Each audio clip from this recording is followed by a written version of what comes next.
जय मुक्ताई. मुक्ताई वार्ता न्यूज चॅनलमध्ये आपले हार्दिक स्वागत आहे. विश्वाला तारणारे डॉक्टर बाबासाहेबांचे विचार. अर्थतज्ञ विश्वनाथ बोदडे. जगात भारत हा देश महासत्ता होईल असे बाबासाहेबांनी विविध उदाहरणांच्या माध्यमातून अधोरेखित केलेले आहे. डॉक्टर बाबासाहेब आंबेडकर यांचे विचार हे फक्त देशाला नव्हे तर विश्वाला तारणारे व सावरणारे विचार आहेत. त्यांच्या विचारांमध्ये तथागत भगवान गौतम बुद्ध यांची विचारसरणी नेहमीच दिसून आलेली आहे आणि तीच विचारसरणी त्यांच्या लेखणीमधून पुढे आल्यामुळे देशाला स्वातंत्र्य, समता, बंधुत्व या त्रिसूत्रांचा आणि विविध सामाजिक, राजकीय, आर्थिक, न्यायव्यवस्था असा सर्व धर्म समावेशक असे संविधान महान डॉक्टर बाबासाहेब आंबेडकर यांच्या माध्यमातून देशाला मिळालेले आहे, असे अर्थतज्ञ विश्वनाथ बोदडे यांनी प्रतिपादन केले. तसेच त्यांनी आपल्या अभ्यासपूर्ण भाषणातून डॉक्टर बाबासाहेबांच्या अनेक पैलूंचे दर्शन घडवले. ते संघमित्रा महिला मंडळ आयोजित अश्विननगर नाशिक येथे डॉक्टर बाबासाहेब आंबेडकर यांच्या 133व्या जयंतीनिमित्त प्रमुख वक्ते म्हणून बोलत होते. या कार्यक्रमाला परिसरातील नगरसेविका आयुष्यमती सौ किरण बाळा दराडे, अध्यक्ष डॉक्टर प्रज्ञा वैद्य, सभासद वैशाली मकासरे, शीतल गरुड, वंदना सुरवाडे, सोनाली सरदार, उत्तम पगारे, रामकृष्ण सरदार, ईश्वर सुरवाडे, दीपक मकासरे, अमित गरुड, सौरभ सुखदेव, दीपक पवार, दशरथ गांगुडे, डांगे साहेब, कांबळे साहेब, मोरे मॅडम, ॲडव्होकेट प्रज्ञा वाडकर यांच्यासह परिसरातील सर्व समाजाचे महिला पुरुष मोठ्या संख्येने उपस्थित होते. कार्यक्रमाचे सूत्रसंचालन प्राध्यापक उषा सरदार यांनी तर प्रास्ताविक डॉक्टर स्मिता सुखदेव यांनी केले. तुम्हाला ही बातमी आवडली असेल तर लाईक, शेअर आणि कमेंट नक्की करा. आणि हो, आपले लोकप्रिय मुक्ताई वार्ता न्यूज चॅनल यूट्यूबला सबस्क्राईब तर फेसबुक पेजला फॉलो करायला विसरू नका, ही विनंती. धन्यवाद. सर्व त्या महापुरुषांच्या असीम कृपेने आज आपण इथं उपस्थित आहोत आणि मी तुमच्या समोर उभा आहे. त्या सर्व महापुरुषांना प्रथम मी अभिवादन करतो. संघमित्र महिला मंडळ अश्विननगर नाशिक आयोजित डॉक्टर बाबासाहेब आंबेडकर यांच्या जयंतीनिमित्त हा कार्यक्रम आयोजित केलेला आहे. आता तुम्ही प्रथमतः म्हणणार की बाबासाहेबांचं नाव माझ्या याच्यात उल्लेख झाला नाही, पण ज्या बापाच्या बापावर मी आज बोलणार आहे त्यांचा उल्लेख हा प्रत्येक शब्दात होणार आहे. म्हणून मी महाकारुणिक, तथागत, भगवान गौतम बुद्ध सगळंच महापुरुषांची नावं घेतले. पण विश्वरत्न, भारतरत्न, अर्थशास्त्रज्ञ, समाजाला समाजाची नाळ, समाजाला समाजाची जाणीव करून देणारे, विविध क्षेत्रामध्ये दरारा निर्माण करणारे, आपल्या वैचारिक भूमिकेतून आपली भूमिका मांडून समोरच्याला घाम फोडवणारे डॉक्टर बाबासाहेब आंबेडकरांविषयी आज माझी बोलण्याची लायकी नाही. परंतु मी ज्या क्षेत्रात काम करतो त्या क्षेत्रामध्ये बाबासाहेबांचं काय काम होतं हे अजून सुद्धा आपल्याच समाजाला नाही तर कोणत्याही समाजाला माहित आहे. केबीसी मध्ये एक अमिताभ बच्चन हे जो होस्ट आहे त्या शोचे, त्या शो मध्ये एक प्रश्न विचारण्यात आला होता आणि त्या प्रश्नाची किंमत होती 7 करोड. त्या प्रश्नाचं उत्तर देता आलं नाही. यावरून कळतं की बाबासाहेबांचे विचार कुठे पोहोचलेले आहेत आणि पोहोचण्याची गरज आहे. बाबासाहेबांचे विचार जर का चांगल्या मार्गाने पोहोचवायचे असतील तर बाबासाहेबांचे सकारात्मक विचार जे आहे आतापर्यंत, नकारात्मक त्यामध्ये 1% सुद्धा नाही आहे. मी तर 101% सकारात्मक विचार आहे. हे विचार घेणं गरजेचं आहे. ज्या प्रश्नाला 7 करोड भेटणार होते ते प्रश्न त्या उत्तर आलं नाही, त्याच प्रश्नाचं जे उत्तर आहे त्याच प्रश्नावर मी आज बोलणार आहे. मी जनरली आर्थिक क्षेत्रामध्ये काम करतो. गेले 30 वर्ष जसं माझा परिचय करून दिलेला आहे. आम्ही खेड्यापाड्यातून एकदम गरिबीच्या अवस्थेतून आलेलो आहोत. परंतु बाबासाहेबांनी एकच विचार सांगितला होता, तू चाहे महासत्ता होगा या फिर तू महान होगा, तेरे जिंदगी में ध्यान नहीं होगा तो कुछ भी नहीं होगा. शिक्षण हे वाघिणीचं दूध आहे आणि जो पियेल ना तो गुरगुरणार आहे. म्हणून माझ्या बापांनो मी एक विनंती करेल, आपण तर सुशिक्षित झालेलो आहोत, पण जर का जे सुशिक्षित झाले नसतील किंवा होत नसतील त्यांना फक्त आणि फक्त शिक्षणाचा मार्ग दाखवा. हा जो व्यक्ती तुमच्या समोर उभा आहे तो व्यक्ती 8वी फेल, 9वीला 39, 10वीला 41, पण 11वी ते BCom जिल्ह्यात पहिला आलेला आहे. आणि आज शेअर बाजारामध्ये मी असं माझं गुणगान गात नाहीये, परंतु फक्त आणि फक्त शिक्षण हे वाघिणीचं दूध आहे हे मी माझ्या हृदयात, माझ्या मनात फिक्स केलं आणि तेव्हा मी इथं पोहोचले. पैसा सांभाळणं, पैसा कमवणं आणि सामान्य यात खूप फरक असतो. आम्ही ज्या क्षेत्रात काम करतो, आमचं कामच आहे ते की लोकांना मार्गदर्शन करणं. परंतु डॉक्टर बाबासाहेब फक्त काय एका समाजाची मालकी होती का?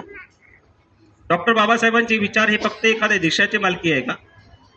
आज जगाने दाखवून दिलेलं आहे की बाबासाहेबांचे विचार काय आहे. उगाच एवढ्या देशांमध्ये बाबासाहेबांची जयंती साजरी होत नाहीये. उगाच बाबासाहेबांचे विचार हे मांडले जात नाहीये. अब्राहम लिंकन जर का नसता तर आज अमेरिका नसती आणि इथं डॉक्टर बाबासाहेब आंबेडकर नसते तर हा देशाचं संविधान नसतं. आप मानो या न मानो, लेकिन जीना बाबासाहेब के विचारों पे है. विचार सगळ्यांचेच चांगले आहे, सगळ्याच महापुरुषांचे विचार चांगले आहे. आत्ता दीप हो, तूच तुझ्या जीवनाचा साक्षीदार आहे, हे सगळे सांगतात. तुम्हाला बायबलही तेच सांगतं. सगळ्याच धर्माचे धर्मग्रंथ हेच सांगतात की तू जे करशील तेच योग्य आहे. जनरली होतं असं की सकारात्मक गोष्टीला जे मी करतो आहे ते त्याचं क्रेडिट मी घेत असतो, परंतु नकारात्मक गोष्टीला ज्या काही गोष्टी होतात त्या गोष्टी इतरांमुळे होतात. असं जनरली हे फिलॉसॉफी झालेली आहे. परंतु बुद्धांनी सांगितलेलं आहे की अत्तदीप हो, तू तुझ्या जीवनाचा शिल्पकार आहे. तेच विचार बाबासाहेबांनी पुढे नेलेले. तर ह्या विचारांना घेऊन जर का आपल्याला पुढे जायचं असेल तर मी माझ्या मुख्य मुद्द्यावर येतो. The problem of rupees is origin हे पुस्तक डॉक्टर बाबासाहेब आंबेडकरांनी 1923 मध्ये लिहिलं. या पुस्तकाला 100 वर्षे पूर्ण. याच पुस्तकाच्या आधारावर RBI ची संस्था झालेली आहे, स्थापना झालेली आहे. याच पुस्तकामध्ये जे नियम दिलेले आहेत ते RBI फॉलो करते. त्या RBIच्या माध्यमातून ज्या बँकिंग जे चॅनल झालेलं आहे, जे जाळं पसरलेलं आहे, किंवा फायनान्समध्ये नंतर मग काही आले, सेबी आले, बरेच काही लॉज आले, कंप्लायन्स आलेले आहे. या गोष्टी ज्या चालू आहेत त्या पुस्तकाची नाळ म्हणजे द प्रॉब्लेम. जेव्हा नोटबंदी झाली तेव्हा पुढे लोकांना उजाळा झाला की हे काय आहे, द प्रॉब्लेम ऑफ रुपीज मध्ये काय लिहिलं होतं. हे तर मी देशांतर्गतच्या गोष्टी करतो. पण मित्रांनो, मी आज काही गोष्टी तुम्हाला सांगेल. प्रगत राष्ट्र होणं हे खूप महत्वाचं आहे. राष्ट्राची निर्मिती, राष्ट्राचा विकास हा कसा होतो, कुठे होतो, कसा केला जातो, जे करतात त्याच्यावर डिपेंड आहे. सत्ता कोणाची, सत्तेवर कोण बसलेला आहे त्याच्याशी काही घेणं नसतं. पण ज्या महापुरुषांनी तुम्हाला चांगले रस्ते दिलेले आहेत त्या महापुरुषांचे विचार जर का तुम्ही पुढे घेऊन गेले तर डेफिनेटली विकास हा साध्य होत असतो. जगात ज्या देशाकडे वेपन्स म्हणजे जसं आपल्याकडे HL वेपन्स तयार होतात, विमान वगैरे हे सगळं, भेल काही निर्मिती करते, बाकी काही कंपन्या आहेत त्या निर्मिती करतात. आणि बाबासाहेबांनी त्यावेळेस लिहिलेलं आहे की ज्या देशामध्ये वेपन्स निर्मितीचे कारखाने असतील आणि वेपन करणाऱ्या कंपन्या असतील तो देश महासत्ता होईल. तुम्ही पुस्तक काढा, वाचून बघा. तर यामध्ये रशिया, अमेरिका, जगातले मोठे मोठे जे देश होते त्या देशांमध्ये कॉम्पिटिशन झाली आणि तुम्ही बघितलं असेल की महासत्ता कोण झाला. आता मी जस्ट साईडला घेतो की तुम्हाला हेच त्यावेळेस जर का कोणी पुस्तक वाचलं असतं आणि विचार केला असता. तिसरं एक्झाम्पल की बाबांनो, मी HL जेव्हा आता हा विषय नाही परंतु घेतो, IPO आला तेव्हा 400 रुपये भाव होता, पण आज 4000 रुपये भाव आहे. त्यावेळेस जर का एखाद्याने विचार केला असता की बाबासाहेबांचे पुस्तकं वाचून मी जर का वेपनचे शेअर घेऊन ठेवले असते तर आज कुठे असतं, मल्टीमिलियनर असतं, मल्टीमिलियनर. हा झाला महासत्तेचा भाग, कंपनी स्थापनेचा भाग आणि आपला विकासाचा अर्थनियोजनाचा. म्हणजे स्मार्ट तुम्ही कशा पद्धतीने पुढे जाऊ शकता. एखाद्या पुस्तकातलं एखादं गणित घेतलं तरी पुढे जाऊ शकता आपण. मित्रांनो, दुसरं उदाहरण दिलं होतं ते म्हणजे कच्चं तेल. कच्चं तेल म्हणजे क्रूड ऑइल. क्रूड ऑइल म्हणजे त्याच्यापासून पेट्रोलियम तयार होतं. सो आपल्याला माहित आहे की आखाती देशांचं, रशिया, युक्रेनचं, अजूनही अमेरिकेचं कशामुळे हे सगळं चाललं आहे. कारण त्यामध्ये उत्पन्न खूप होतं, प्रोडक्टिव्हिटी खूप कमी आहे, पण डिमांड जास्त आहे. आज 100-100 रुपये किंवा 110 रुपये पेट्रोल आपण आज भाव घेतोय. तर ह्या पेट्रोल निर्मितीच्या कंपन्यांनी सुद्धा त्यांच्या काही OPEX वगैरे अशा काही ऑर्गनायझेशन आहेत. कदाचित विषयांतर नाही आहे, बाबासाहेबांचे विचार आहे मी मांडतोय तुम्हाला, परंतु मी तुम्हाला सांगेल की ज्या ज्या देशांनी कच्चं तेलाच्या भरोशावर कामं केली ते देश महासत्ता झाले. पण त्याच वेळेस मी असा विचार केला असता की पेट्रोलियम कंपनीचे शेअर घेऊन ठेवतो, तरी मी कुठल्या कुठे असतो. बॉस थर्ड उदाहरण दिलं होतं ते म्हणजे drugs in the sense not that but medicine. आपण विचार केला होता की कोरोना येणार आहे? आपण विचार केला होता का की एवढ्या देशांमध्ये एवढी महामारी येईल आणि त्याला मेडिसिन एवढं लागणार आहे?